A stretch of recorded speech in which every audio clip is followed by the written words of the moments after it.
बच्चों, आज हम नई कविता की प्रमुख प्रवृत्तियों का अध्ययन करेंगे, जिसमें सबसे पहला प्रमुख जो बिंदु है वह व्यष्टि बोध। नई कविता की अनेक प्रवृत्तियों में से एक प्रवृत्ति व्यष्टि बोध अर्थात व्यक्तिगत भावनाओं की अभिव्यक्ति भी है। अर्थात नई कविता के व्यष्टि बोध की परिणति समष्टि बोध में हुई है। उदाहरण के लिए अज्ञेय की कविता यह दीप अकेला की निम्न पंक्तियाँ द्रष्टव्य है। यह दीप अकेला स्नेह भरा है, गर्व भरा मदमाता, पर इसको भी पंक्ति को दे दो।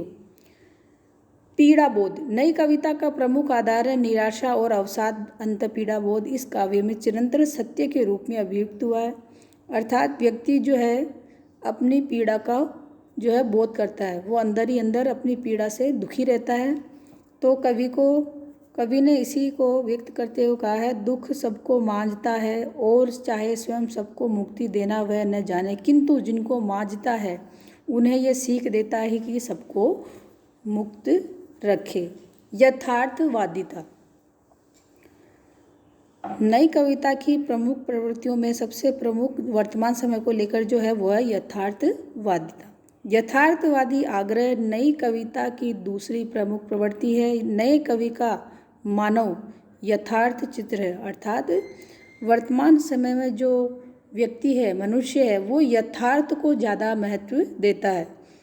यथार्थ जो उसके सामने प्रस्तुत है, जिसे वह देख सकता है, महसूस कर सकता है, उसी को वह स्वीकारता है और उसी को वह प्रमुखता देता है। यथार्थ का जो चित्र कवि ने खींचा है वो इस प्रकार है। खों खियाते हैं, की आते हैं, भुन्नाते हैं, चुल्लू में उल्लू हो जाते हैं, सभी लुज लुज है, थुल थुल है, लिब लिब है। लघु मानव की प्रतिष्ठा। नई कविता में अभिव्यक्त लघु मानव की प्रतिष्ठा भी वस्तुतः व्यष्टि बोध का ही परिणाम है। लघु मानव अपनी तुच्छता, बिखराव एवं टूटन को लिए हुए भी अपनी सार्थकता को व्यक्त करता है। जैसे, मैं रथ का टूटा पहिया हूँ लेकिन मुझे फेंको मत, इतिहास की सामूहिक गति सहसा झूठी पड़ जाने पर क्या जाने, सच्चाई टूटे हुए पहियों का आश्रय ले। अगला है व्यंग्यात्मकता और विद्रोह धर्मिता। समाज में व्याप्त खोखली सभ्यता और नागरिक जीवन में व्याप्त डसने की जहरीली प्रवृत्ति पर व्यंग करते हुए अज्ञेय कहते हैं, साहब तुम सभ्य तो हुए नहीं, नगर में बसना भी तुम्हें नहीं आया, एक बात पूछूं दोगे उत्तर, फिर कहाँ सीखा डसना, यह विष कहाँ पाया। यह कविता अज्ञेय की है। अर्थात नई कविता की जो एक प्रमुख प्रवृत्ति वो है व्यंग्यात्मकता और विद्रोह करना। नई कविता पुरानी कविता जैसे छायावाद है, प्रयोगवाद है, जितनी भी कविताएं हैं उनसे सबसे इसकी जो प्रवृत्तियां वो हटकर है। आदमी व्यंग करने में या विद्रोह की जो भावना है उसको व्यक्त करने में भी पीछे नहीं हटता। कवि युग संवेदना का जागरूक भोक्ता है। नई कविता व्यक्तिगत अनुभूतियों में सामाजिक चेतना को भोगने के लिए समर्थन करती है। नई कविता का प्रणेता वस्तुतः युग संवेदना का जागरूक भोक्ता कहा जाता है।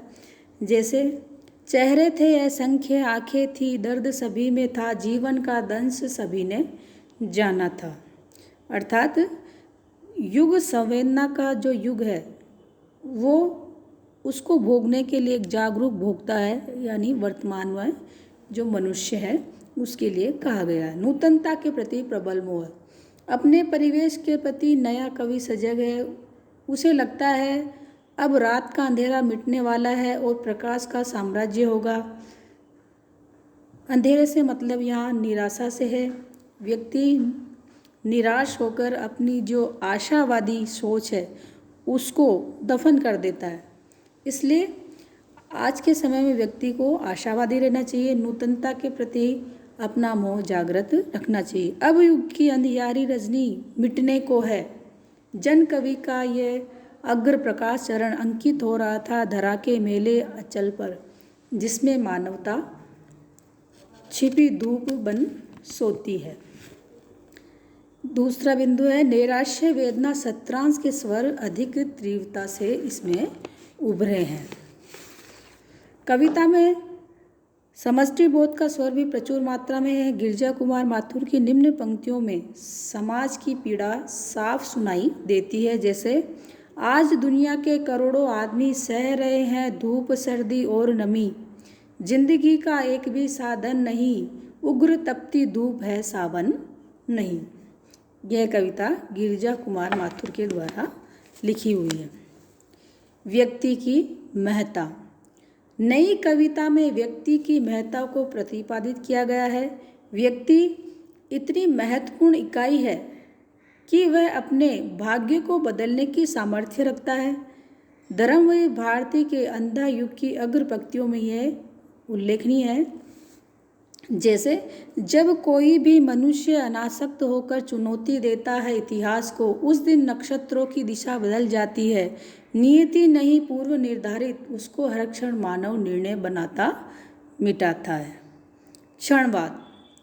अस्तित्ववादी विचारधारा से प्रभावित नए कवि के लिए क्षण के प्रति मोह है। उसका बोध उल्लासमय भविष्य कल्पना से शून्य है। उसके लिए वर्तमान क्षण ही सब कुछ है, अर्थात वर्तमान में जीने के लिए ही जो कवि है हमें प्रेरित करता है। आने वाला कल किसने देखा है? गया हुआ कल जो गुजर गया है उसके बारे में भी क्या सोचना। इसलिए जो वर्तमान का जो पल है, जो क्षण है, उसमें हमें उसको भरपूर जीना चाहिए, उसको व्यर्थ नहीं करना चाहिए। जैसे कवि कह रहे हैं, आओ हम उस अतीत को भूलें और आज की अपनी रग रग के उस अंतर को छू ले इसी क्षण, क्योंकि कल वे नहीं रहे, क्योंकि कल हम भी नहीं रहेंगे। अंतिम है सत्य को भोगने का समर्थन। नई कविता जीवन के एक एक क्षण को सत्य मानती है और उस सत्य को पूरी हार्दिकता से भोगने का समर्थन भी करती है। अर्थात नई कविता में जीवन के एक एक क्षण को सत्य माना गया है, उसमें दुराव छिपाव झूठ कुछ भी नहीं है और उस सत्य को पूरे दिल से पूरे मन से स्वीकार करने का भोगने का समर्थन भी किया गया। जैसे बात वो लेगी हम नहीं, भेद खोलेगी बात ही हम नहीं। धन्यवाद।